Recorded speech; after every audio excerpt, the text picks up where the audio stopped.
Hi, I'm Annette Mori, and I've been challenged by Darla Baker to do the Bare My Chest challenge, and this is for a book that is raising $1 million for donating for several charities. I have to look at my notes here, so sorry.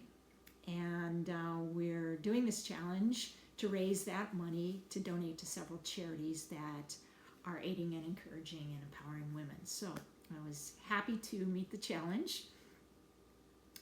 This is a first for me. I've never done a video blog. So this is, I could say that's my bold move, but I don't think Darla would let me get away with that.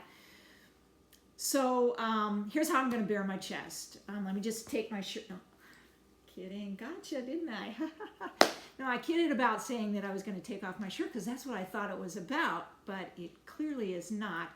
So then I had to ruminate over what could I do that would be bold, brave, or ballsy, because I'm not bold, brave, or ballsy. I'm more like boring, benign, and bashful. So I really had to think about this, and what I came up with was this past year, I answered the call for a short story for the GCLS, the Golden Crown Literary Society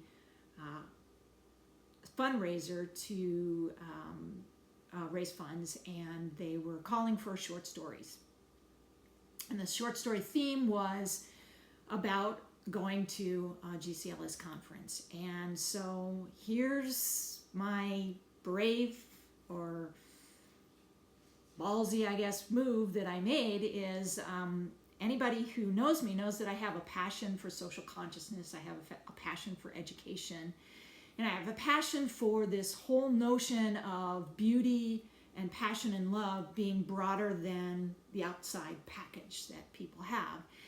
And what I believe strongly about is that every pot has its lid, and that we sometimes define beauty so narrowly and so shallowly that many of the lesfic that's out there has, you know, the beautiful women or the handsome butch or the super intelligent person or all of these things that are not real people. So I wanted to challenge that social convention of beauty, and I wanted to challenge who you can fall in love with and who has passion and who is considered beautiful. And so I wrote a story with a short story with two very unlikely characters. So here's my I seriously doubt it's going to make it into the final booklet that the GCLS puts out for their fundraiser, but just writing it, I felt good about it. And I just want to share a little clip about it so you understand who are these two lead characters who are unlikely. So I'm going to read. Several round tables peppered the large space. I made a beeline for an empty table off to the far right and sat down, avoiding eye contact with everyone, even the jolly woman making it a point to greet each and every person who entered the room. She was laughing and hugging a few people that I assumed were the assigned buddies. Her presence filled the room with warmth, and I wanted to feel her arms around me. But since I'd made a large arc avoiding any other human being, that wasn't going to happen. I was hoping that very few women would choose my table, but a couple of people ambled over and sat down. I was fiddling with my name badge and smiled when they sat down. I started to feel a little better when I realized they were as nervous as I was. This was a new experience to everyone in the room who wasn't a buddy. I began to feel an affinity towards these women. A tall, thin, with close cropped gray hair woman remarked, "I really debated about coming to this session, but I heard the conference organizers do a great job of making everyone feel comfortable." I nodded. The bubbly woman offering everyone hugs started to make her way to our table. She was methodically reaching out to those who had escaped her greeting when entering the room. A large woman with short dark hair and adorable dimples when she smiled hobbled next to the hugger with her cane. She was wearing thick black glasses that she pushed up against her nose in an unconscious gesture that I suspected she did several times a day. "Hey, Barbie, can you help me find my buddy?" "Who do you have?" "Kathy Small." I felt like a deer in someone's headlights. Barbie glanced over at my table and grinned. "Oh, she tried to sneak by me earlier, but I was just heading over to say hello." The seat next to me was empty, and Barbie plopped down. "Hiya, are you a hugger?" "It's common knowledge I give the best hugs at the conference." "I like hugs," I replied. I know that sounded idiotic and probably reinforced whatever stereotype there was about adults with Downs. The response sounded childlike, even to my own ears. "You big flirt, Barbie. It's a good thing you have such an understanding wife," the woman with the cane remarked. Barbie laughed. "Hobble on over here and come and meet Kathy." She turned back to me. "Rain check on the hug. Marcy is your convergent buddy, and she's the best." Barbie stood up and motioned for Marcy to take the chair she vacated. So many women, so little time. She seemed to float away as she made her way to the next table. Marcy set her cane against the table and placed her hand on the chair, moving it over the edges, almost as if she were examining it, before slowly sitting. Her eyes traveled in my direction, but never seemed to focus directly on me. At first it was a bit disconcerting, and I wondered why she didn't quite make direct eye contact.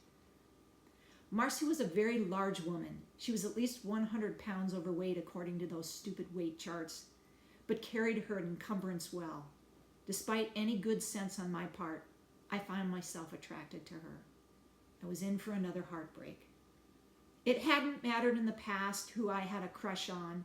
None of the women would give me the time of day. All they ever saw was the outer package, and that was always a non-starter. I wasn't a virgin by choice. "Hi, Kathy. I'm Marcy. I need to let you know that I have a severe visual impairment, and so I hope you're not bothered by me asking Barbie for help in finding you. I have some sight, but certainly not enough to read the name tags or see the finer details." She smiled and showed off her dimples. I nearly swooned. "Oh, no, not at all." She offered her hand and I took it. I wrapped my small, stubby fingers around her soft skin, using both my hands to clasp hers. I was in heaven. "So this is your first time at GCLS?" she asked. "It is. I wanted to meet the author who wrote that book about the two young women with Downs who fell in love." Marcy smiled again. "I heard she's going to be part of a panel on differently abled characters. I obviously wanted to attend that one. We should meet up and plan to sit together. I'd love to get your take on it." She waved her hand in the air. "Obviously, you can see GCLS participants aren't a bunch of Xenas, Gabrielles, or their twins running around. It's about time Lesfic broadened their reach and wrote about women who aren't rich, beautiful, goddesses ready to save the world with their kick-ass fighting skills. Maybe someday someone will write a bestseller about an unattractive, overweight, middle-aged woman like me." "I don't think you're unattractive.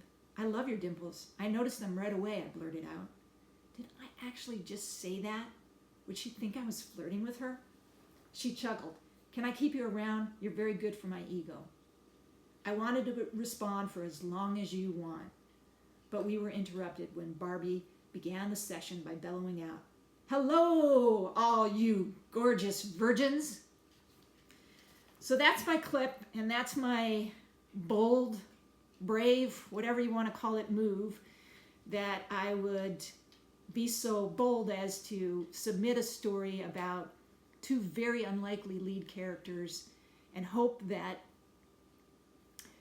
it would somehow resonate that we aren't all perfect, beautiful human beings.